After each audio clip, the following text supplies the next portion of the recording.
Subcommittee on National Security will come to order. Without objection, the Chair is authorized to declare a recess at any time.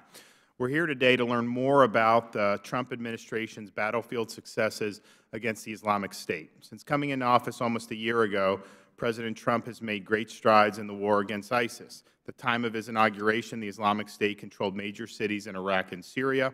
The Islamic State's black flag flew over Raqqa in Syria and over Mosul in Iraq. Today, both cities are liberated.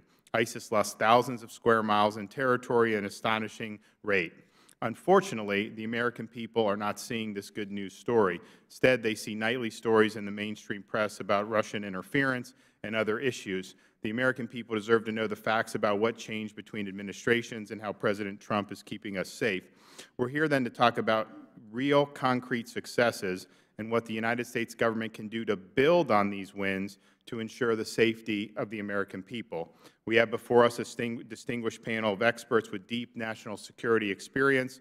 Dr. Sebastian Gorka served as Special Assistant to President Trump and advised the President on the existential threat posed by radical Islamic terrorism. He has a distinguished career of service in counterterrorism, is on the advisory board of the Council for Emerging National Security Affairs. We look forward to his testimony, and thank you for coming.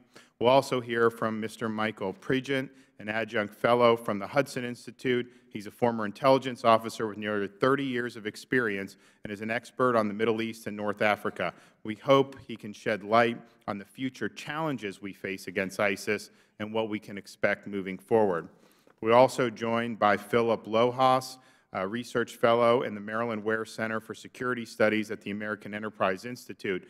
He's an expert on unconventional and emerging national security challenges, served as an embedded analyst with the Department of Defense and the multinational force Iraq, and also embedded with the U.S. Army in eastern Afghanistan.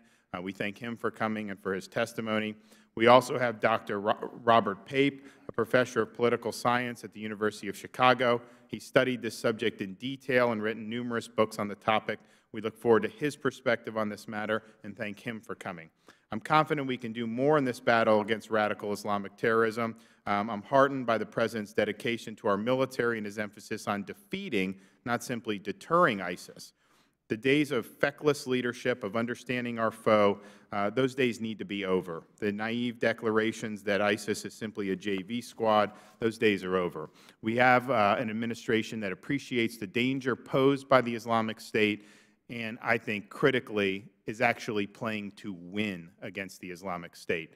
I hope the witnesses can shed light on what the administration has gotten right, but also what we can improve on and where we go from here, because the successes, while real, are not the end of the ballgame. So thank you, and I will yield to the ranking member, Mr. Lynch, for his opening statement. Thank you, Mr. Chairman, and it's good to join you in this hearing to examine the progress of efforts to combat the terrorist group known as the Islamic State, or ISIS. I'd also like to thank today's witnesses for their willingness to help this subcommittee with its work.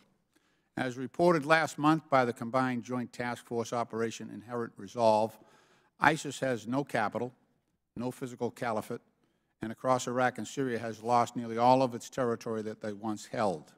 Since the establishment of the U.S.-led coalition to combat ISIS by President Obama back in 2014, the terrorist group has lost nearly 40,000 square miles of its claimed territory and currently holds approximately 2,000 square miles. ISIS has also been reduced in deployed force strength from peak estimates of tens of thousands of insurgent fighters to less than 1,000. The liberated territory includes the former ISIS stronghold of Mosul, Iraq, recaptured by U.S.-backed Iraqi security and Kurdish Peshmerga forces last July, following a 9-month effort that began in October of 2016. The self-declared ISIS capital of Raqqa, Syria, also fell in October of 2017 to the U.S.-supported Syrian Democratic Forces. However, the decimation of ISIS territorial control does not signify the outright defeat of a terrorist organization whose motto is remaining and expanding. In a statement submitted for the record, former acting director of the CIA, Michael Morrell, who served under both George W. Bush and the Obama administrations, notes that the elimination of the so-called caliphate cannot be confused with the elimination of the ISIS itself. In the wake of surmounting battlefield losses, insurgent fighters have moved underground to to perpetrate traditional and destabilizing terrorist attacks in the region while continuing to rely on affiliate organizations and social media to direct or inspire terrorist attacks globally. I ask for unanimous consent to enter the record Director Morrell's statement into the official hearing record. Without objection. The Combating Terrorism Center at West Point similarly reports that following the fall of Mosul, ISIS leadership made a calculated decision to withdraw its fighters from further sustained clashes with regional security and coalition forces in the city of Tal Afar and the town of Hawija in Iraq, in contested areas along the Euphrates River Valley, and even in the battle for Raqqa. Their sole purpose was to preserve manpower for a pivot to an all-out insurgency and the use of guerrilla tactics, including hit-and-run attacks on secure areas by small units, the assassination of security personnel, and the recruitment of new members among displaced civilians for suicide bombings.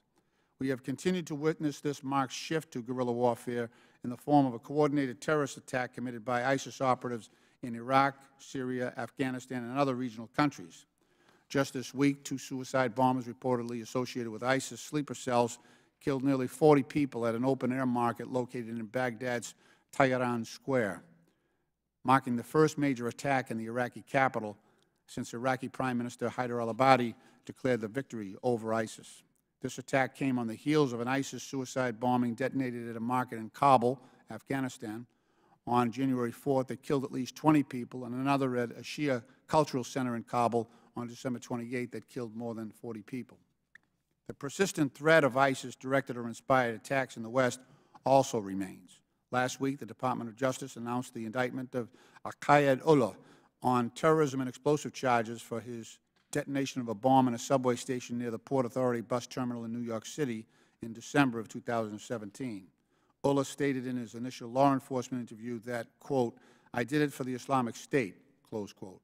This attack followed an ISIS-inspired truck attack in November of 2017 along the Hudson River bike path in New York that killed 8 people. Clearly, our national security strategy must adapt to combat a terrorism group that Commander of the U.S.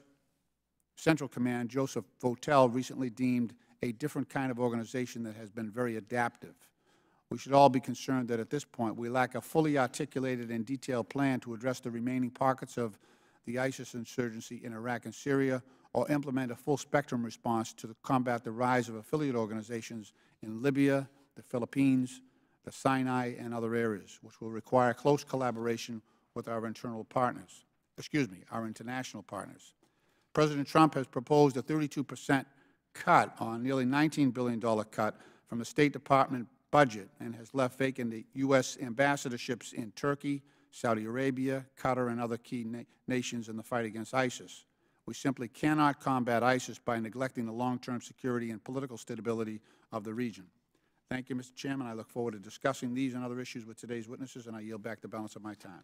I thank the gentleman from Massachusetts. The Chair notes the presence of our colleague, the gentleman from Ohio, Mr. Jordan, and I ask unanimous consent that he be allowed to fully participate in today's hearing. Without objection, it's so ordered. With that, I'm pleased to introduce our witnesses. We've already mentioned in my opening statement Dr. Gorka, Mr. Prejean, Mr. Lohas, and Dr. Pape. Is it Pape? Pape. Welcome to you all. Pursuant to committee rules, all witnesses will be sworn in before they testify. So if you can all please rise, raise your right hand. Do you solemnly swear that the testimony you're about to give is the truth, the whole truth, and nothing but the truth, so help you God? All witnesses answer in the affirmative. You can be seated. In order to allow time for discussion, please limit your testimony to 5 minutes.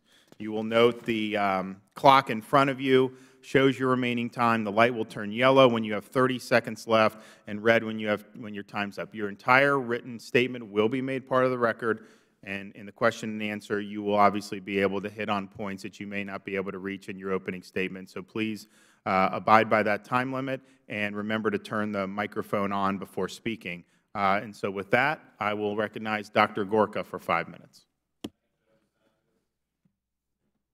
Thank you, Chairman DeSantis. Thank you, Vice Chair Russell and Ranking Member Lynch for this opportunity to address the subcommittee today.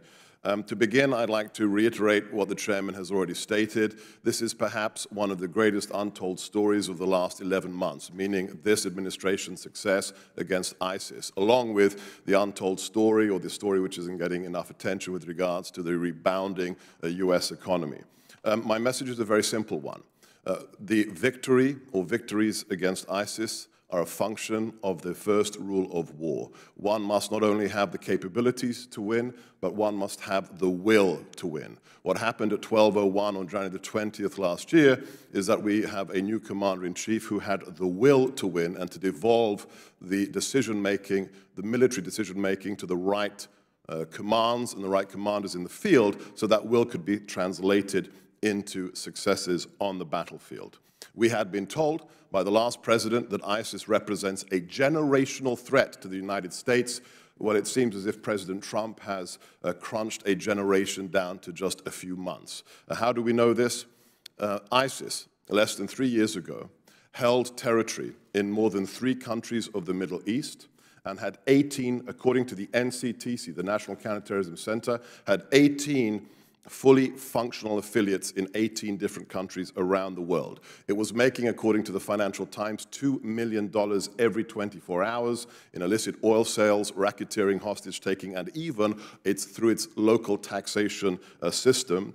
And most important of all, ISIS was the first jihadi organization in almost 100 years to successfully reestablish a theocratic caliphate. In the Trump administration, which I had the honor of serving, we made the destruction of the physical caliphate our #1 priority, and as the Vice Chairman has already noted, we have already succeeded thanks to our military forces in the field. None of the above attributes of ISIS is true today. It is not a caliphate. It does not hold significant amounts of territory, and it no longer has more than 6 million people living on the territory of that so-called caliphate. Why is this? Because of the de-ISIS strategy, the defeat ISIS strategy that was implemented by the President and by Secretary Mattis. What is the most simple summary of the de-ISIS strategy? Very simply, we went from a war of 1,000 cuts, the so-called attrition strategy that was nibbling at the edge of a global problem, to a strategy of annihilation under Secretary Mattis, and it has worked. A very clear metric of this, on one day recently, more than 1,000 ISIS jihadists surrendered. We have never, ever seen this before in modern jihadist history. Why? Because the jihadist believes if he dies in a war to defeat the infidel, then he will go straight to heaven. They don't usually surrender. Now they do. In addition to the strategies changing from attrition to annihilation, we have also seen a far more intangible change, which is the morale of our armed forces. The decision-making authorities have been divested to the commanders in the field. Under the last administration, even tactical targeting decisions were taken inside the NSC. The NSC should be the place for policy and strategy, not tactical or even operational decisions. That was changed under the new administration. As one Tier 1 operator told me when I was very fresh to the White House, we understand now the commander trusts us and has our back, and that has an unprecedented effect on the morale of our forces and their capacity to execute their mission. Lastly, there is the aspect of the morale amongst our partners and allies. With the President's Riyadh speech, he took them to task as a friend to say they must clear their houses, they must target and isolate the extremists in their places of worship and in their communities, and they have done so, especially with the GCC taking on Qatar as in its prime role as a funder of extremism throughout the world. In sum, we have gone from a generational threat being crushed in just a matter of months. But the war is not won. As we look forward, the Trump administration must focus on its counter-ideological policies. We must make the black flag of jihad as reviled as the Nazi swastika. That will take a full-throated counter-ideological push. I have recommended in my summary the Active Measures Working Group from the Cold War, and the closer cooperation with our partners in the field, our Muslim allies, to delegitimize the ideology of all groups that share the jihadi creed. Thank you, Mr. Chairman. Thank you. Gentleman's time's expired. Mr. Pregent, you're up for 5 minutes. Chairman DeSantis, Ranking Member Lynch, and distinguished members of the Subcommittee on National Security, on behalf of the Hudson Institute, I'm honored to testify before you today about the successes against ISIS and the challenges that remain. Both the Obama and Trump administrations achieved success against ISIS. Under President Obama, ISIS lost the Mosul Dam. ISIS was defeated trying to take the Syrian town of Kobani in Syria and lost control of Tikrit, Ramadi,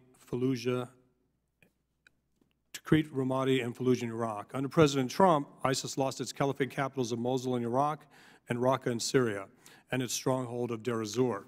We learned early on that ISIS lost territory every time it faced a capable force backed by U.S. air power. The first example of this was the battle over the Mosul Dam in 2014, where Kurdish Peshmerga, backed by U.S. Special Operations Forces and U.S. air power, retook control of the Mosul Dam and handed ISIS its first defeat. The second example was Kobani. In October 2014, Secretary of State John Kerry indicated that preventing the fall of the Syrian town of Kobani to ISIS was not a strategic U.S. objective. As ISIS moved on Kobani, international media broadcasted ISIS maneuvers and artillery barrages on the city in broad daylight. ISIS was winning, and it was being televised. The administration, embarrassed by this, finally authorized U.S. Special Forces to partner with Peshmerga forces and to call in airstrikes on ISIS, and ISIS was handed its second loss. The key lesson here that emerged from both Kobani and the Mosul Dam was the clear and hold force was from the area, had a vested interest in fighting to keep ISIS out. The most important aspect of a clear and hold strategy that was tested and succeeded, proved successful during the surge of 2007 in Iraq. Basically, the force from the area has a vested interest in keeping it out. So the most important aspect of that strategy is to use local force, and it has to be empowered to keep ISIS out. It has to be empowered to do so. After Kobani and the Mosul Dam operations to take back Tikrit, Ramadi, and Fallujah and Mosul in Iraq were done predominantly with Shia forces in support of IRGC militias. In other words, the forces empowered by their in other words, the clear phase has been touted as a success, but the hold phase will not hold without Sunni forces empowered by their central government to protect Sunni areas. It's critically important that the hold force reflect local political dynamics for there to be success. This is not happening in Iraq or Syria. Obama and Trump have key differences in strategy, but also unfortunate similarities. The Obama administration's anti-ISIS strategy took away from the combatant commander the decision-making process, resulting in lost opportunities to kill and capture targets of opportunity. It publicly touted victories hours after successful raids against ISIS, killing the intelligence community's ability to exploit ISIS networks and conduct follow-on raids. And it allowed the IRGC Quds Force to increase its influence and presence in Iraq and Syria. The Trump administration strategy has pushed resources and decision-making back to the combatant commander, restoring authorities to break the will of the enemy. It's expanded our special operations missions to kill and capture key ISIS and al-Qaeda leadership throughout the globe, and allowed the time for our intelligence agencies to exploit intelligence before touting success to the media and to the terrorist organizations themselves. When you tell the terrorist organizations that you've effectively conducted a raid hours after that raid, they throw away their SIM cards and they go to the mattresses. And it sets back the intelligence community big time. One of the things, unfortunately, that the Trump administration is continuing to do is it's continuing to stand by while the IRGC Quds Force increases its influence and presence in Iraq and Syria. So now that ISIS has lost territory, challenges remain in holding liberated terrain with non-Sunni Arab forces. ISIS sought out ungoverned spaces in Iraq and Syria where disenfranchised Sunnis were oppressed by a sectarian government. That dynamic exists today in both Iraq and Syria.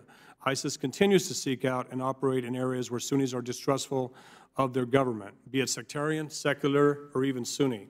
ISIS operates in the Sunni Pashtun areas of Afghanistan and Pakistan, in Egypt's Sinai, Yemen, and Libya, and the list goes on. ISIS has lost territory, but has not been defeated in Iraq and Syria. ISIS still operates in liberated areas following the insurgent al-Qaeda model, as demonstrated by the 2 suicide attacks in Baghdad, resulting in a loss of 38 personnel. The Institute for the Study of War has an ISIS control map. That map still shows ISIS operating in most areas declared liberated by the U.S. and Baghdad. Losing territory is phase one of many. The next phase is building and partnering with Sunni forces capable of effectively holding territory. These phases are the most important and are not likely to happen due to continued U.S. deference to Russia and Iran and Syria and to Baghdad and Iran and Iraq. If this does not change, we simply reset the conditions that led to ISIS to begin with. Thank you. Chair now recognizes Mr. Lohas for 5 minutes. Chairman DeSantis, Ranking Member Lynch, honorable members of the Subcommittee on National Security, I'm honored by the opportunity to testify before you today as you examine our nation's efforts to defeat the Islamic State. My testimony will show that while the Obama administration's approach incrementally degraded the Islamic State's grip on swaths of Iraq and Syria, the Trump administration's timely reforms have accelerated America's gains against the Islamic State. I caution that these gains should not obscure the amount of work left to do to defeat ISIS and jihadist terrorist groups more generally. Doing so will require adjustments to our strategy, a few of which I will discuss today. In response to the rise of the Islamic State, President Obama took a measured and cautious approach to reestablishing Iraq's internal security. He relied primarily on conducting limited airstrikes and deploying a small cadre of special operators to build the capacity of the fledgling Iraqi armed forces. A similar, though more restrictive approach characterized our efforts against ISIS in Syria. In both cases, partner forces did eventually grow more adept at fighting ISIS, but only after the latter had weakened significantly. The White House's decision-making style impeded rapid progress against the Islamic State. This is without doubt. Their risk aversion, inefficient target nominations process, and, above all, involvement in day-to-day operational and tactical decision-making added unnecessary friction to the decision-making process. These policies made for a time-consuming approach to a problem that required rapid responses. Despite this, one cannot deny the progress has been made in the fight against the Islamic State, particularly in Iraq and Syria. I would echo the comments made earlier by the chairman and ranking member in that regard. The siege of Mosul resulted in the ouster of Islamic State from that city, as did the siege of Raqqa. As of October 2017, territory controlled by ISIS had shrunk to isolated pockets mostly along the Iraq-Syria border. None of this would have been possible without the valiant efforts of American troops and partner forces. Their efforts should be applauded. However, progress in the fight against ISIS may have occurred sooner, or its rise may have been prevented entirely if friction points between the military and its civilian leadership had not impeded America's responsiveness. The Trump administration has streamlined the executive decision-making process and authorized a more aggressive posture towards the Islamic State. For one, they appear much more willing to rely on the expertise of military advisors. This has made a difference. From personal experience, I have seen how empowering decision-makers and operators on the ground enhances operational responsiveness and increases joint and combined synergies in operations. Trump has also signaled a willingness to dedicate more resources to the fight. He deployed, for example, 400 Marines and Army Rangers to Syria in advance of the siege of Raqqa, increased the pace of airstrikes within U.S. Central Command, and approved the training of YPG fighters in Syria. These developments have been timely and appropriate. These successes aside, much more work remains to be done to defeat the Islamic State and other extremist groups around the globe. An effective counterterrorism strategy must go beyond airstrikes and special operations direct action missions. The administration has also yet to articulate U.S. policy toward a post-Islamic State Iraq and Syria. The danger remains that recent gains will be viewed as signs of total victory and therefore used as a reason to reduce America's involvement in the region. Doing so would be penny wise but pound foolish. Defeating a group like ISIS and other jihadist groups will require more than just military victories on the battlefield. It will require a sustained commitment to our partners and allies and the creation of new ones. It will require an understanding of the ideological appeal of extremism and efforts to reduce that appeal. It will require a clever and coordinated application of all sources of national power. Above all, it will require an understanding of the long-term and ideological nature of this fight. There are several things that our political leadership and decision-makers could do to improve our global position vis-a-vis Islamic extremists. First, the White House should map out the role that individual agencies will play in implementing the counter-jihadist terrorism provisions of the recent national security strategy. To name just two examples, the Department of State should redouble public diplomacy efforts that incorporate local partners whenever possible in vulnerable countries around the world. I would second Dr. Gorka's attestation to taking a look at the Active Measures Working Group from the Soviet Union era, which gives a great example of how interagency groups can combat these types of threats. And the Department of Defense and intelligence agencies, for their parts, should emphasize the importance of military information support operations, human intelligence, and special forces. Bombing campaigns and direct action missions cannot succeed without or be replaced by the knowledge gained by these ground assets. For its part, Congress could consider revising U.S. code to better reflect the overlapping nature of government-wide counterterrorism efforts. It is accepted in the defense community that strategy equals ends plus ways plus means. Compared to jihadist groups, the United States does not want for means. If America's goal is to move the needle from degrading ISIS to finally defeating it, the ways and ends, however, will require ongoing examination. I thank the committee for the opportunity to discuss these issues, and I look forward to your questions. Thank you. Dr. Pape, 5 minutes. Thank you very much for having me. There is a slideshow that will be starting in just a moment. ISIS has been effectively defeated as a territorial entity in Iraq and Syria, a military victory that makes America safer. This military victory is due not to any one person or any one president. This is America's victory, due to the steadfastness of the American people, our superb military, diplomacy, and intelligence agencies, our regional allies like Qatar that provided an air base for our bombers, large ground forces in Iraq and Syria, and an international coalition that has grown every year since 2014. Next slide, please. The key to our success was the application of a consistent hammer and anvil strategy. In effect, Western air power and local ground power worked together like a hammer and anvil to smash ISIS to bits, while special forces and intelligence coordinated the effort. Next slide. Our hammer and anvil strategy progressively succeeded over 3 years and over 3 phases under the leadership of 2 presidential administrations. Next slide.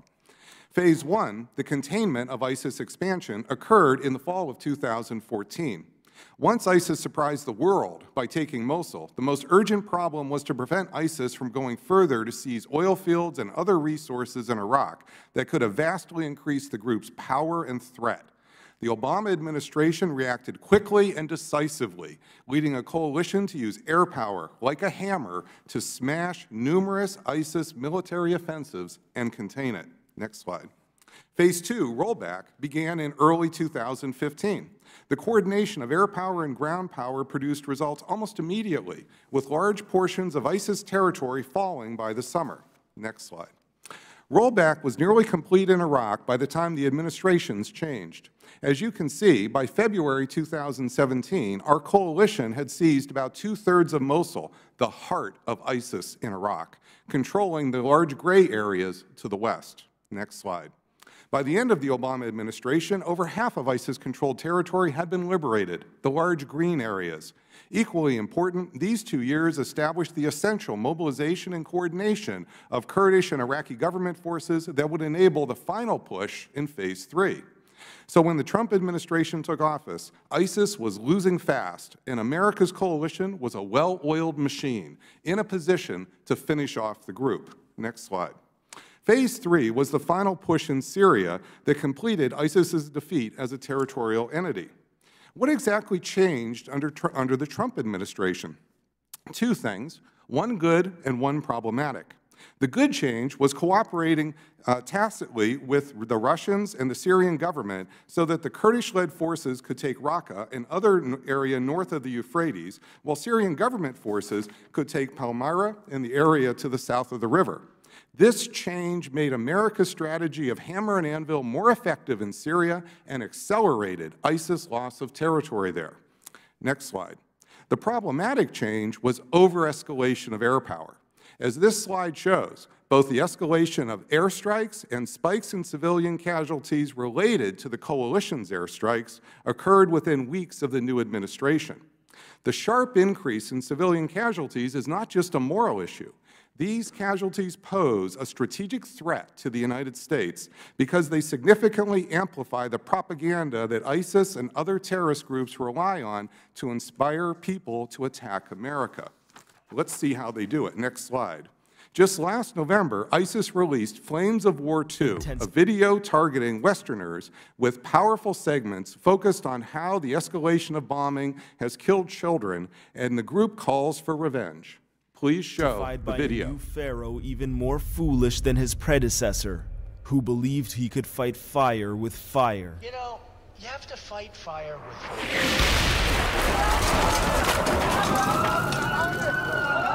This is an evil, sadistic, monstrous enemy, absolute butchers.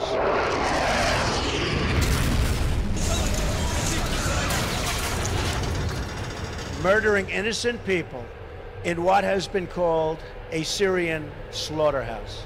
I'm gonna bomb the out of them. I don't care. They equated their safety with the destruction of Islam and its people. A war on terror. We are also taking strong measures to protect our nation from radical Islamic terrorism. Under the Obama administration, we saw similar ISIS video propaganda related to drone strikes, which was leveraged to justify attacks against the West, but nothing this extreme. Sir, if I may just have 20 more seconds? 20. All right. The next slide. The main danger for the future is that we declare victory and walk away. ISIS remains a threat. The root cause is not just ISIS's power, but its ideology, but its power to take advantage of political grievances and the disenfranchisement of millions of Sunnis. Without a political strategy to address this problem, a new ISIS 2.0, worse than the past, could emerge. Thank you. Gentleman's time's expired. Chair now recognizes himself for 5 minutes. Looking forward, one of the reasons why ISIS was able to inspire folks in this country via social media was because of the existence of this caliphate. People actually thought that was a romantic concept. So, Mr. Prejean, do you think, having broken the caliphate, obviously people can still be inspired, but do you think that that's helpful in combating kind of these inspiration for terrorism here at home and in places like Western Europe? Well, thank you for the question. What we saw early on, when ISIS had success, foreign fighters were coming into Iraq and Syria. But after a defeat or a loss of territory, that foreign fighter flow stopped. It ebbed. Foreign fighters tried to leave the caliphate. They were captured. They were executed by ISIS. And ISIS fighters that actually lost territory were being executed by ISIS as well. So what we saw early on was that the brand attracted people to the caliphate when it was successful. And when it lost territory, that flow started to ebb. Dr. Gorka, when I was in Iraq back in 07, 08, I mean, we had pretty restrictive rules of engagement. I think that was under Bush. Under Obama, I think it was similar or even more restrictive. Was there an effort to obviously delegate to the commanders, but say, look, you know, fighting with one hand tied behind your back is just not going to do the job. You know, we need adequate rules of engagement so we can actually win? Absolutely, absolutely. There are, on the unclassified side, one can find stories of ISIS targets not being engaged because the individual that has eyes on, the pilot or what have you, was not allowed to engage unless somebody in Washington had given him the all clear under the Obama administration. That is, during Vietnam, we had something called the 8,000-mile screwdriver.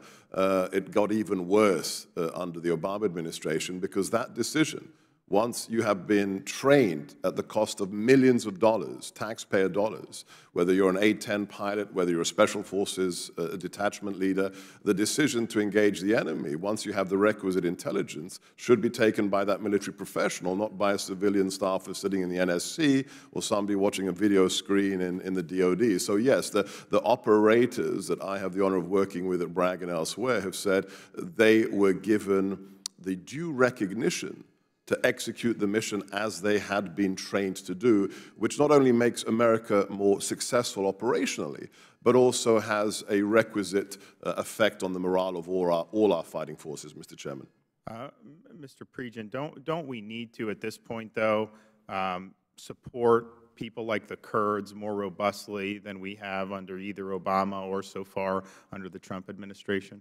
We do. The Kurdish Peshmerga of Iraq have been an ally since the beginning, since we entered Iraq. We actually entered Iraq in Kurdish areas. And they've been instrumental to not only defeating ISIS, but also defeating al-Qaeda during the surge effort and the initial phase of the Iraq War. What's happened, unfortunately, under this administration is our Kurdish allies have been abandoned. After President Trump's October 13th speech declaring that the IRGC in its entirety would be declared a terrorist organization based on its support for Qasem Soleimani's Quds Force, within hours, Qasem Soleimani used his Shia militias, and they had access to U.S. tanks and equipment to move on Kurdish spaces. We should have done something about that. It sent a loud message to our Kurdish allies, but it also sent a loud message to Qasem Soleimani. I think it also I mean, it hurts our national prestige when you have people like Soleimani that have a lot of American blood on their hands attacking an ally like the Kurds with American equipment left over from, the Iraq campaign. We've got to do a lot better than that. What do you think? The President, I think, rightfully has spoken out in favor of the protesters in Iran. What more do we need to do? Because when you're talking about fighting Sunni Islamic jihadism, one of the problems I have with the Obama administration is as they were doing that, and they did do some good things, they were tacitly empowering the Iranians on the ground in places like Iraq, and we cannot do that. So we need to support the protesters. What else should the administration be doing? Well, the good thing about this protest, initially it started off as an economic protest, but then it started complaining about the adventurism from the IRGC Quds Force. The fact that the regime was using that windfall of money it received from the JCPOA, the Iran deal, to actually export terrorism, to destabilize Iraq, to further destabilize Syria, to destabilize Lebanon and Yemen. So what we should do is we should go after the IRGC Quds Force in Syria, in Iraq. We can sanction the supreme leader's vast fortune, his network that he set up of shadow companies that skirt sanctions.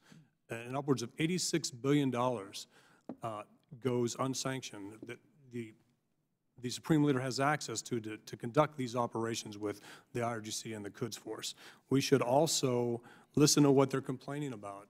They're complaining about the Basij. The Basij is the most unpopular directorate in the IRGC. It is the organization that makes you disappear at night if you protest the government. There are a lot of things we should do. We should encourage our Iraqi allies to increase their internet bandwidth to allow messages to get out of Iran. We should also do that with other neighbors that border Iran. Basically hold the regime accountable, relieve pressure on the Iranian people, but also pressure our European allies to voice their concerns. My time's up, but I think 100% we need to be doing that. And I would just say, before I yield to the gentleman, ISIS is not the sum total of militant Islamic terrorism. It's a part of it. There's other Sunni jihadist groups, and then the Iranian-inspired Shia jihadist groups. This is a good step. We got to do more. God bless those people fighting off that Iranian regime. If they could, do something there, that would be such a positive environment. But we are going to continue having to deal with this problem in the United States and in places like Western Europe.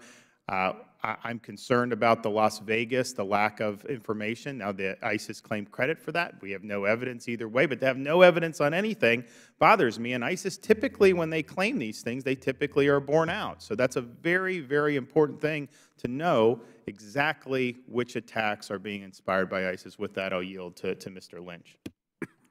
Thank you, Mr. Chairman. And I agree on the point of supporting our allies in northern Iraq and Kurdistan. I think that more can be done. I agree with Mr. Prejeant's testimony. As a member of this committee, a lot of us have been to Iraq multiple times. I've been there 20 times with my Republican colleagues, going back to 2002, 2001 to the present. And one of the most remarkable changes that I can see from my early trips is, back in the day, we had 165,000 U.S. troops on the ground in Iraq. That was about our peak, 165,000. And the one thing that the one huge change that I think the Obama administration brought about was that he compelled the Kurds and the Iraqi government in Baghdad to take responsibility and to carry the fight. And you can see it in the casualty numbers in the fight against ISIS. Several thousand Kurdish Peshmerga casualties, 10,000 Iraqi National Army casualties, and thankfully far, far fewer U.S. casualties. The change there, though, will not remain if we don't support the incumbent government and empower the local government to prevent the next iteration. As Mr. Pregent, I think all of the witnesses have said, we've got to prevent the next iteration of ISIS from taking hold. And it appears to me, Dr. Pape, that, and thank you for your great presentation, supporting the State Department is a key part of making sure that the Iraqi government that is in power now, that has driven out ISIS, including the Kurdish Authority in northern Iraq, they are empowered really to provide services to those areas that they've liberated. That I think will be very important. Can you talk about that, please, Dr. Yes, sir. We need a political strategy to win the peace. We have won a military victory. That's only half the battle. Our task in front of us is the key fight, the real fight, which is winning the peace. In order to do that, we need a political strategy, and I would just expand on your points here just a little bit. Number one, we need a political strategy that prevents score settling from undermining the military victories we've just achieved. And you're hearing from Mr. Pregent, and we have other instances of score settling that could easily take a hold. So if we just walk away and say, oh yeah, they'll kind of deal with this themselves, oh man, this is ripe for score settling across the board. Number two, we need, as you said, direct support so that the military victory can be backed up with economic strategies, economic policies to empower especially Sunnis who actually are the heart of the problem that we have.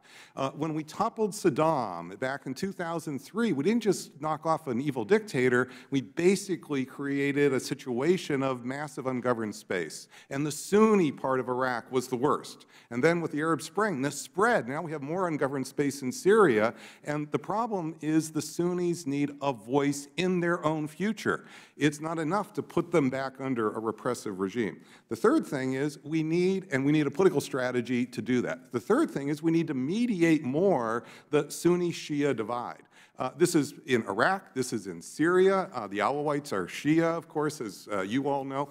But in Yemen, we have a proxy war effectively going on between the Saudis and the Iranians inside of Yemen. And if we just let that go, what's going to happen, and we don't mediate that, what's going to happen is we're going to have enormous pools of ungoverned space for those millions of Sunnis, which is just going to be ripe for ISIS 2.0 to take hold. So we really need a political strategy, sir, to win the peace. Thank you. Mr. Pregent, I want to go back to one point that you made I thought was very, very good. The presence of foreign fighters being drawn into Iraq. When the U.S. had 165,000 troops on the ground, foreign fighters were pouring in. But when the Obama administration required Iraqis and Kurds to carry the fight, we saw the number of foreign fighters drop precipitously. Are those factors correlated? The key change. Thank you for the question. The key difference is when foreign fighter flow was coming into Iraq, it was being facilitated by Assad, being facilitated by the IRGC Quds Force. These foreign fighters were coming into staging areas in Syria and then being allowed to come into Iraq to carry out attacks against Americans. The foreign fighter flow in this case was foreign fighters and their families to come into the caliphate. ISIS sold them a false narrative that it was safe to come in. And ISIS quickly learned that unless you could shoot down an American aircraft, it wasn't safe to plant a black flag. So the foreign fighter flow is just a little different, sir. Very good. Thank you. I yield back. Gentleman yields back. Chair now recognizes the Vice Chairman of the committee, Mr. Russell, for 5 minutes. Thank you, Mr. Chairman, and thanks for all the guests being here today. We appreciate the perspective. I guess, Dr. Pape, there is one major area we're in agreement of, actually a couple, the danger of declaring victory and walking away. But no factor was more instrumental in creating ISIS than doing just that in 2011 in Iraq. We created the ISIS caliphate simply by our abandonment of what was a good strategy to win the peace in Iraq. Having commanded a task force in 2003 and 4, and having been heavily involved in the hunt and capture of Saddam Hussein, I'm very familiar what our objectives were at the beginning of that venture.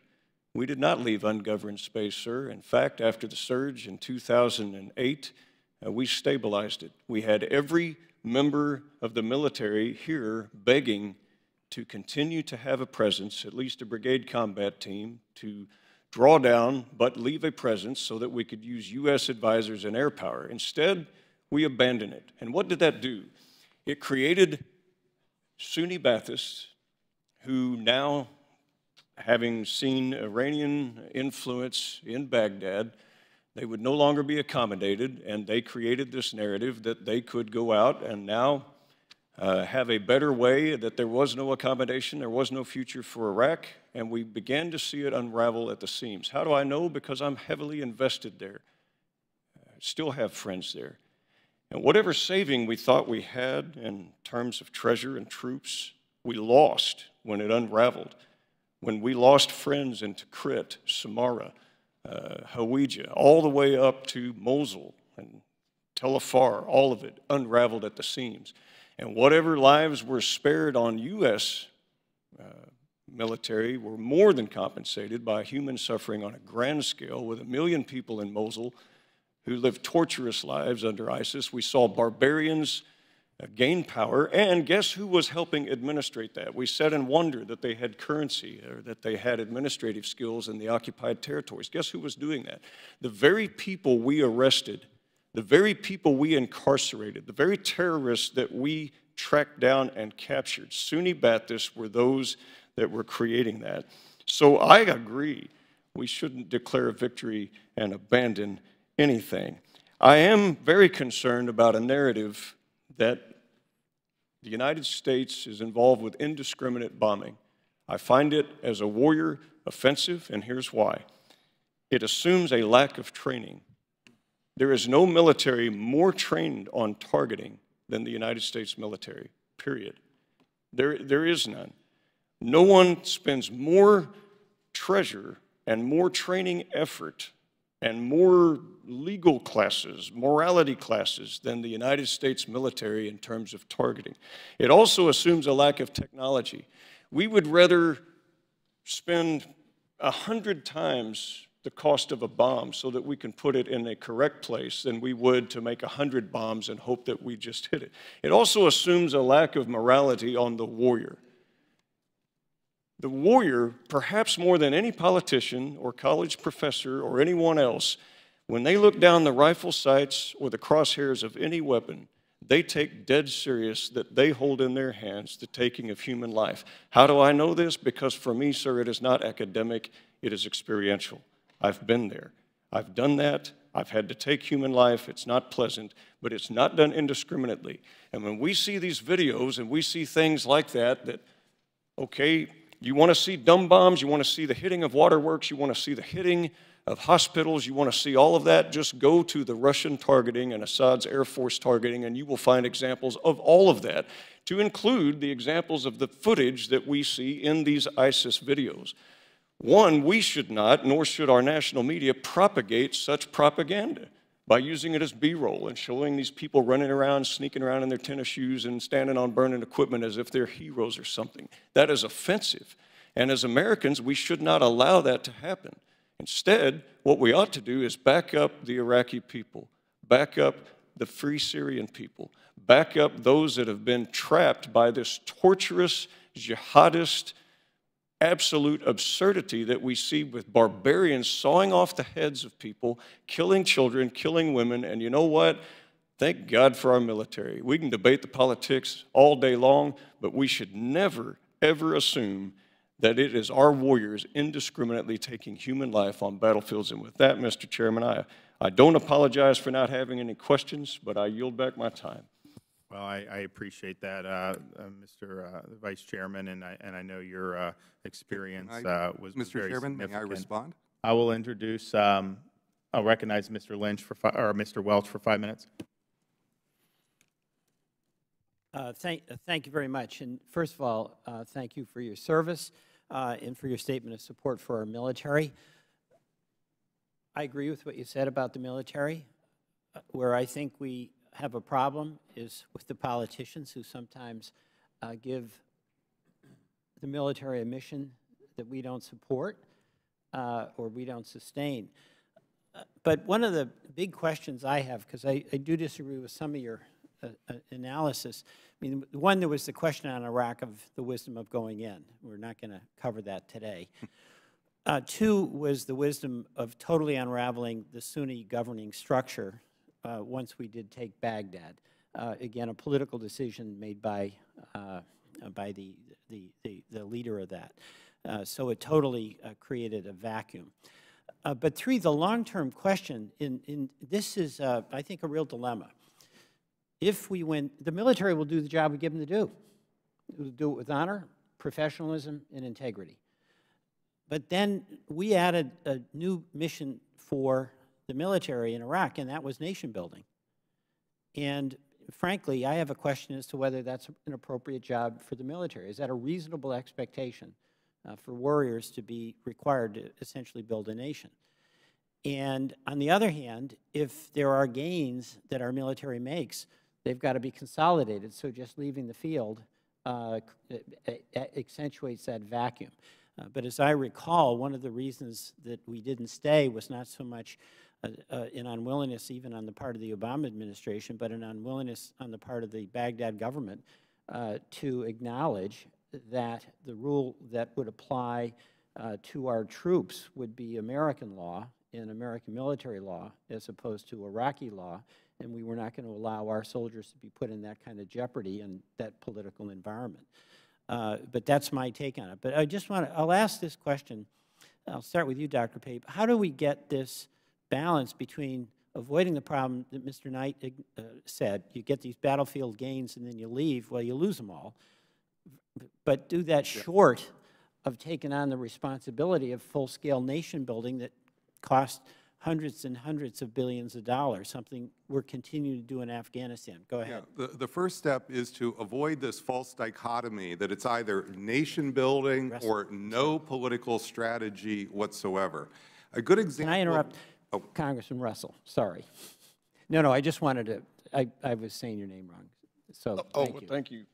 And look, when we went into Iraq, for example, we had 5 very clear objectives.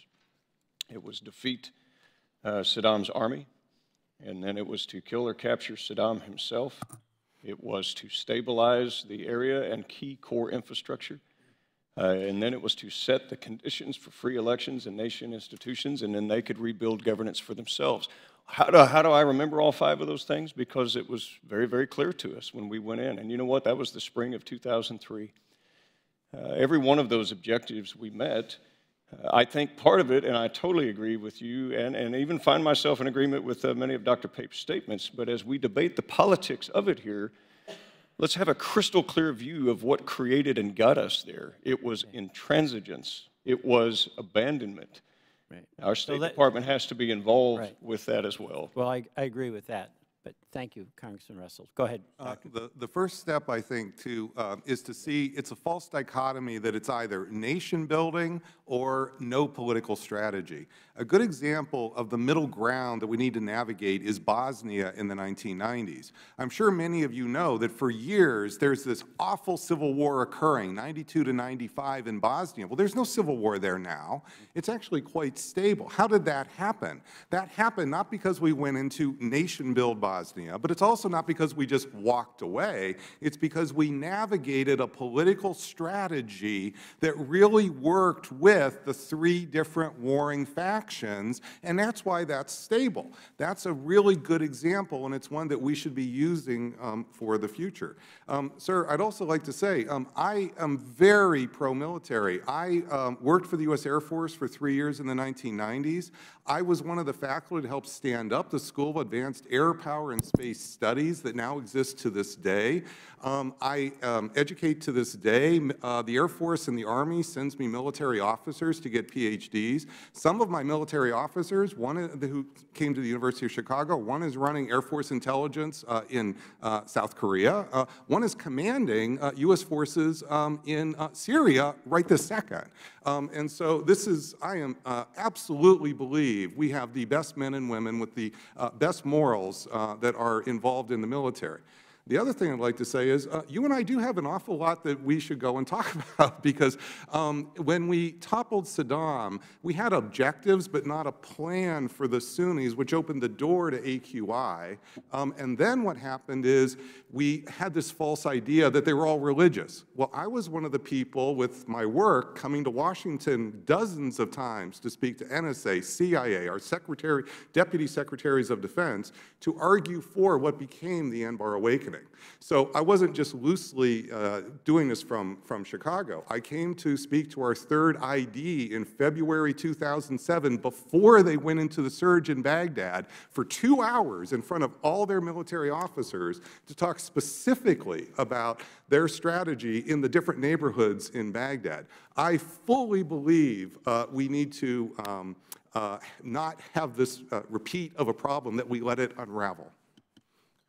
Gentleman's time's expired. The Chair notes the presence of our colleague from North Carolina, Mr. Meadows, and I ask unanimous consent that he be allowed to fully participate in today's hearing without objection. So ordered. And the Chair will now recognize the gentleman from Kentucky for 5 minutes. Thank you, Mr. Chairman. Dr. Gorka, it's a pleasure to have you here today. I have a few questions for you. First of all, in your opinion, what should our level of support for the Iraqi government be moving forward? Thank you. The level of support in Iraq isn't about the Iraqi government. I'm going to get technical for a moment here, but bear with me. The outline of this argument is in the military review article that I've given to the committee. In the United States U.S. Army doctrine, there's two types of function that fall under irregular warfare. One of them is counterinsurgency. Everybody's familiar with that, the so-called Petraeus Doctrine, Field Manual, FM 324. The other one, which is less well known, is called foreign internal defense. It's one of the core missions that the Green Berets were created to execute. America is not good at counterinsurgency writ large because we are not an empire. Counterinsurgency is what empires do on their own soil, whether it is France in the northern département of North Africa, which became Algeria, or whether it is the United Kingdom in Northern Ireland or elsewhere. What we are exceptionally good at is foreign internal defense, such as El Salvador, such as Colombia. It's not about how we support or how much we support the Iraqi government. It's about how everybody who needs to be part of the solution in Iraq is part of the solution. And the great test, I think it was the ranking member who mentioned this, is now the political objective. Iraq, whether or not we invaded under correct objectives or not is irrelevant. We did, and we are there, and we are assisting Iraqi forces. As a former African-American general said, you break the china in the china shop, you've got to fix it. So how do we do that? We have to have our local partners, all of them, not just the Baghdad government, be part of the solution. The objective is a very simple one, sir. Everybody who lives in Iraq has to agree that living together in a functioning Iraq is better than a continued civil war or instability. It sounds simple, but as Clausewitz said, war is simple but not easy. So the challenge is not how much we support Baghdad, but the following question, as Mr. Pregent has rightly demonstrated. We must not allow Baghdad to become an appendix of Tehran, and we have allowed it to do so for far too long. We have to have our local Sunni allies, not just from Iraq, from the region, such as Egypt, such as Jordan, buy into the future of Iraq and assist them to stabilize the region. All too often, and I will end on this, our successes against the Sunni jihadists in Iraq has led to the Shia jihadists, such as the IRGC and the Quds Force, profiting from those successes. So the goal is to support Baghdad as much as possible, but whilst supporting our other partners even more. Thank you, sir. That leads me to my next question, Dr. Gorka, and I get asked this a lot. Should Americans expect to be in Iraq indefinitely? Great question. In my time in the White House as strategist to the President, I always reminded people of the question number one in strategy. Why should we care? It's a very simple question. Some nations, I know it's not politically correct, some nations are more important than others. It's called life. Iraq is a geostrategically important nation. How long should we expect to be there? Let's go back to the mission set. Why are we there? To make sure that that part of the world is not used to plan and execute attacks against us here in America or against our partners and allies. That's the metric. How long does that take? How long is a piece of string? But at the end of the day, it is much more effective to help our local Sunni partners affect that stability than to have U.S. forces in U.S. uniforms that are targets on the ground be there for a long period of time. So the ideal situation is, again, foreign internal defense, a very small footprint of trainers and advisors who help our local partners execute that stabilization mission. And if I may, with regards to the parallel to Bosnia, Bosnia and the Balkans is not a good example of strategy. I don't know when Dr. Pape was last there, but Bosnia has become a hive of recruitment for Iran, and it is a hotbed of extremism today. It may not be a civil war as it was in the 1990s, but Bosnia is not solved by any way, shape, or form. Thank you, Mr. Chairman.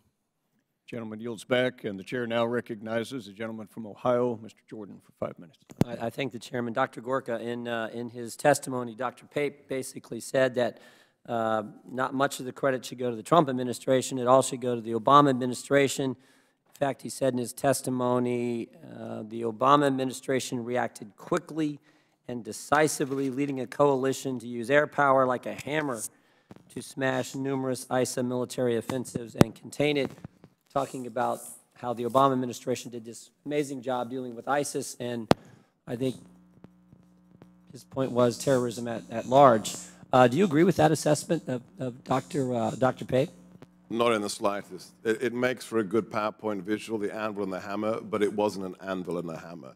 It was a scalpel used now and again in a fashion in which the commander-in-chief was not interested in winning. Will is key to success. Remember, the former senator from Illinois campaigned for president under a very simple bumper sticker when it came to national security. Let's remind ourselves. 10 years ago, he said, Afghanistan was the good war. Iraq was the bad war. Once he became commander-in-chief, he was locked into that narrative, which meant sooner or later, if he was going to be true to his campaign pledge, we had to leave Iraq. And I agree with the statements already made. We are not responsible for the creation of ISIS, but the decision of the then commander-in-chief to leave without a SOFA. We could have gotten a SOFA. It's not a question. America has always managed to get status of forces agreements. We could have got one. Leaving without a SOFA meant that ISIS could become the most powerful jihadi organization of the modern age. Talking to the military, it's very simple. The commander-in-chief and his White House did not have the will to win because they had made an ideological decision that Iraq was the wrong war. Mr. Pregnant, what would be the I mean, if you had to summarize the legacy of the Obama administration when it comes to foreign policy and dealing with terrorism, what would you say that it was? Well, unfortunately, the call of the the call saying that ISIS was a JV team was unsettling for a lot of us that follow the Zarqawi cult movement from the Al-Qaeda model to the ISIS model. What I would say to the Obama strategy against ISIS, Mosul was left to ISIS for 2.5 years, to 4,000 ISIS fighters. A population of 1.6 million Sunnis was left under brutal control by this terrorist army for 2.5 years without a single effort to call up the 30,000 Sunnis that Maliki had kicked out of the Iraqi security forces. Fallujah was left to ISIS for 3 years. So you look at the strategy. There was no attempt in the beginning to build the Sunni force like we did during the surge, the awakening, the Anbar awakening, the Sons of Iraq. We couldn't do it because the administration had embedded 5,000 Americans with a predominantly Shia force that was heavily influenced by the IRGC Quds Force. It basically made our advisors hostages to our policies in Iraq. If we called for the standing up of a Sunni force, it would put our soldiers in harm's way. Broaden it out a little bit. What's things like today in Libya? Well, it's ungoverned spaces. ISIS can do what it... Wasn't that supposed to be? I mean, I had the the privilege of serving on the Benghazi committee, and my read on all of it was Libya was supposed to be the Obama administration's shining example of foreign policy success. The Clinton Secretary Clinton, the State Department's example of how it was going to work: throw out a dictator, usher in the Arab Spring, put no troops on the ground, and this is how it was going to work. And what we wound up with was that tragedy on September 11th, 2012, and then this narrative where, because it happened 56 days before an election and it was, went against their narrative during that campaign, they had to create this story that it was somehow inspired by a video-inspired terrorist attack. So when I think about the legacy of the Obama administration relative to terrorism and what Dr. Pape said in his opening comment, I just see an entirely different scenario altogether. Am I accurate, Dr. Gorka, or Dr. Gorka, and then Mr. Pridgen, excuse me? I'll be very blunt, as you have been, sir. For 8 years, narrative was more important than reality. It wasn't the reality on the ground, it was spin. And when you have deputy national security advisors whose qualifications are a master's degree in fictional writing, it tells you everything you need to know. Mr. Pridgen, you get the last word. I would just say that message was sent to the terrorists was an unserious one, and it actually led to the rise of ISIS and other groups. Thank you, Mr. Gentleman's time's expired. Chair now recognizes the gentleman from California for 5 minutes. Thank you, Mr. Chairman. Thank you, the ranking member, and thank you, the panelists, for this informative hearing. So, Dr. Pape, I'd sort of like to talk about why we can learn lessons from what's happened on the military side. It's more sort of where we go from here. Right. So recently in the San Francisco Bay Area, where I'm from, the FBI fortunately caught a disaffected gentleman who's a former Marine Corps veteran who was working through social media to plan to blow up Pier 39, a very touristy area over the Christmas holiday. So in the context of, I'm confident that the American military is adjusting, and with our partners, to take care of a military threat, but it's the use of social media to turn Americans into radicals and to appeal to this radicalization. And to me, it's the combination of disaffected human beings wherever they are in a globally connected community. So talk to me a little bit about how sophisticated their ongoing operations are vis-a-vis social media. Absolutely. And, sir, so this is something I study in our Center C post. Half dozen full-time people, 40 people work on this problem, the propaganda problem. And I was just at our U.S. Attorney's office in Chicago just a couple days ago giving a 2-hour briefing to the new Attorney General for Chicago, who's just come in. This is a serious problem that the end of the caliphate has not yet stopped, if it's going to stop at all. So our National Counterterrorism representative for the Midwest started that briefing by giving a 2-minute statement saying that we've seen no decline in the pace of radicalization inside the United States with the collapse of the caliphate. And in fact, Sayapov, just did the attack in New York in November when most of the caliphate was gone. So you're exactly right, sir, to be concerned.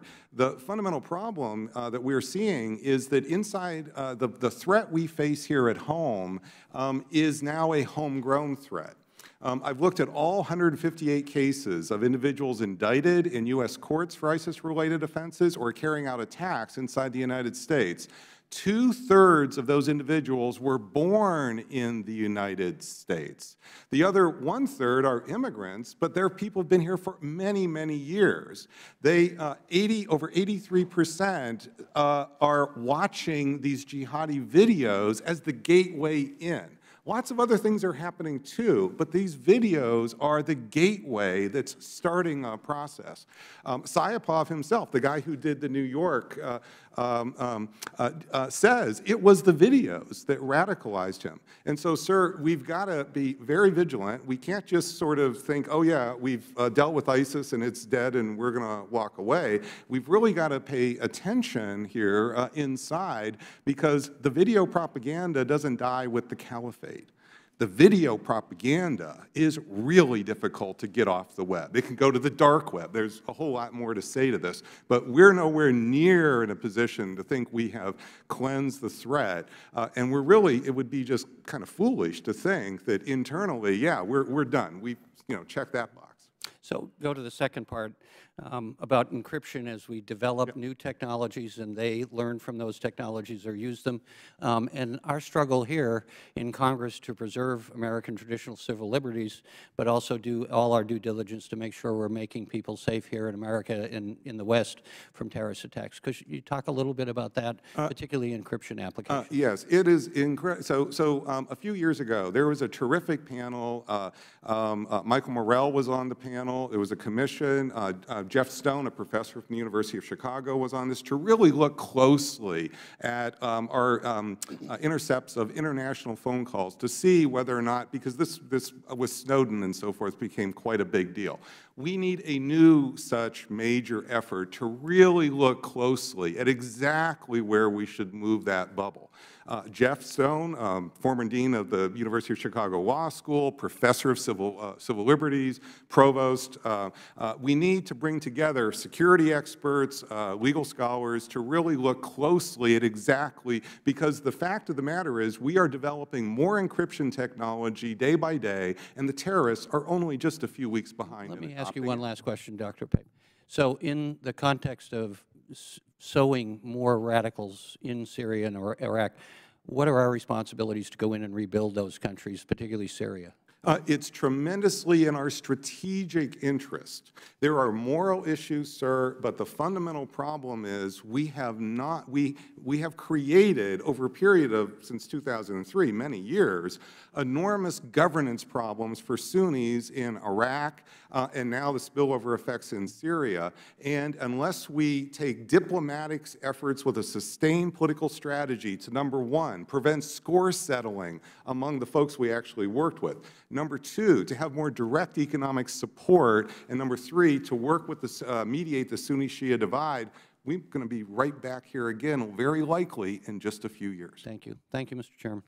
I thank the gentleman. The Chair notes the presence of our colleague, the gentleman from Illinois, Mr. Krishnamurthy. I ask unanimous consent that he be allowed to fully participate in today's hearing, and without objection, it's so ordered. The Chair now recognizes Mr. Heiss for 5 minutes. Thank you, Mr. Chairman. Mr. President, let me ask you, all the bureaucratic processes that were added, given under the Obama administration, can you address, through the national security team, can you address how that impacted the military? Well, commanders were being questioned by aides in the National Security Council whether or not they should actually go forward with a target. One of the biggest complaints coming from combatant commanders was that they weren't necessarily trusted to make those decisions. And initially, again, we talk about aircraft flying with munitions that weren't able to drop their bombs when they actually had targets of opportunity on the ground. The biggest complaint is the targets of opportunity. That's a small window in which a commander has an opportunity to hit ISIS and hurt it. And when you have to call back to D.C. to ask permission to do it because there happens to be an oil tanker in the convoy, the ISIS convoy, well, that not only allows that target of opportunity to go away, but it sustains a terrorist organization. Remember, ISIS early on in 2015 was estimated to receive, what, $500 million a year in the illicit oil trade. And that's because they were able to simply move during the daytime. Initially, one of the biggest problems with the ROE as it relates to getting permission from D.C. to do something was that ISIS could move around freely during the daytime without being hit. Those convoys flying black flags after taking territory should have never been allowed to take place or to move without being hit. And the biggest complaint was they had to get permission from D.C. All right, so you're saying our commanders were not trusted. And with that, the National Security Council, they were actually making decisions about strikes rather than our leaders on the field. Right. They were delaying the decisions, which made the targets of opportunity go away, and then they were questioning whether or not they should be attacking convoys with oil in them anyway. All right, this is insanity to me. All right, so what other decisions was the National Security Council making that should have been made by our commanders on the field? Well, I can only contrast the difference between the Obama and Trump administrations. Combatant commanders now can make those decisions on the ground. They're able to use lethal force to degrade ISIS, to defeat ISIS, and they're trusted. And that should be no surprise. Both H.R. McMaster and Secretary Mattis were both combatant commanders in Iraq. They didn't have to ask D.C. for permission to do anything. So it's good that they pushed it down to combatant commanders in Iraq and Syria to be able to do these things without asking permission, as well as Afghanistan. So that's the key difference. All right, so with that, obviously there's been an enormous difference in impact and what's been accomplished from the previous administration and the rules of engagement versus now. Yes, ISIS leadership, initially we had success with our information operations campaigns. In 2015, we talked about an imminent move on Mosul. That resulted in ISIS high-value targets and convoys of ISIS fighters and equipment to leave Mosul to go to Syria during the daytime without being hit. That's not happening now. We did not see ISIS try to reinforce Mosul. We did not see ISIS try to reinforce any of the territories that were taken under the Trump administration. And one of the key differences also is every piece of territory that ISIS lost under the Obama administration using this proxy force of a predominantly Shia Iraqi security force with IRGC militias, there was a negotiated evacuation of ISIS fighters. You saw that in Fallujah with convoys leaving Fallujah. You saw that in Ramadi. Initially in Mosul, we saw that. But the combatant commanders on the ground wanted to close off Mosul so that nobody could get out. And that's one of the differences that I think has expedited the loss of territory for ISIS. The way you phrased it a while ago, though, is extremely strong, where our commanders were not trusted. That's just stunning to me. Whereas now they are trusted, and the difference of outcome between those 2 points of view is enormous. I'll just go back to what Secretary Gates did in Afghanistan. He walked into a Joint Special Operations Center and saw a phone line connected directly to the NSC. He said, "What is that for?" They said, "It goes back to the NSC." He said, "Rip it out of the wall. If they call you, if the White House calls you, you tell them to call me." And that's a key difference there. That's excellent. Thank you for your testimonies, each of you. Mr. Chairman, I yield back. Gentleman yields back. Chair now recognizes the gentleman from Illinois for 5 minutes. Thank you, Chairman DeSantis, and thank you, Ranking Member Lynch, for allowing me to participate in today's hearing, and thank you, all of you, for coming today. On January 27th, 2017, the White House issued a Holocaust remembrance statement that made no mention of the Jewish people, Jewish deaths, or the Nazi policy of Jewish extermination. This is a notable break from past administrations. President George H.W. Bush's remembrance statement was explicit. On Yom HaShoah, Holocaust Memorial Day, Jews recalled the Nazi atrocities that claimed the lives of 6 million of their fellow Jews. President George W. Bush was just as clear in his statement. The Holocaust was, quote unquote, a policy aimed at the annihilation of the Jewish people. It's important to accurately remember the past, even more so in these types of situations. According to Holocaust historian Deborah Lipstadt, minimizing the Third Reich's focus on Jews is a common tactic of Holocaust deniers and neo-Nazis. Dr. Gorka, on Monday, February 6, 2017, Michael Medved asked you on CNN if President Trump's statement was, quote unquote, at least questionable in being the first such statement in many years that didn't recognize that Jewish extermination was the chief goal of the Holocaust. Your response was, quote unquote, it's a Holocaust remembrance statement. No, I'm not going to admit it because it's asinine, quote unquote. Dr. Gorka, it wasn't asinine for President George H.W. Bush to recognize Jewish extermination in his Holocaust remembrance statement, was it? I don't know if the good member, Mr. Krishnaworth, has arrived at the wrong hearing. I was invited here to discuss the Trump policies towards the defeat of ISIS. If you wish to lower this meeting to a smear Sir, campaign, please answer my question. Did you I answer, am answering it. Did you I'm answering understand my question? Well, since it was so inaccurate, it's hard to. Michael Medved does not work for CNN, number one. Number two, you have arrived 75 minutes into this hearing and may have arrived at the wrong hearing. So, no. I would like to ask you, do you know... I'll assume that you're not prepared to answer the question. If you continue interrupting Dr. me, Gorka, would you I'll like reclaim to, my time. will Dr. you- Gorka, please answer the question. Was it asinine? Was it asinine of President George W. Bush to recognize Jewish extermination in his Holocaust remembrance statement? It is asinine. Please answer. Please answer the question. Will you hector me or allow me to answer? I allowed you. Please. Will you continue to hector me or allow me to answer? Will you answer the question? I'm trying to, but you're interrupting. Please do so. The president's grandchildren are Jewish. How asinine is it to posit that his White House would do anything not to recognize the tragedy of the Holocaust? That is my answer. Dr. Gorka, are you saying that it was not questionable, that it was asinine to mention that this Holocaust remembrance statement omitted the mention of Jews? It is asinine to posit that a Holocaust remembrance statement is not about the Holocaust. Yes, I hold that line. It is asinine then, it is asinine now. So you stand by your statement. In recent years, there has been a disturbing rise in far-right parties in Europe, from AfD in Germany to Marie Le Pen's National Front in France to Jobbik in Hungary.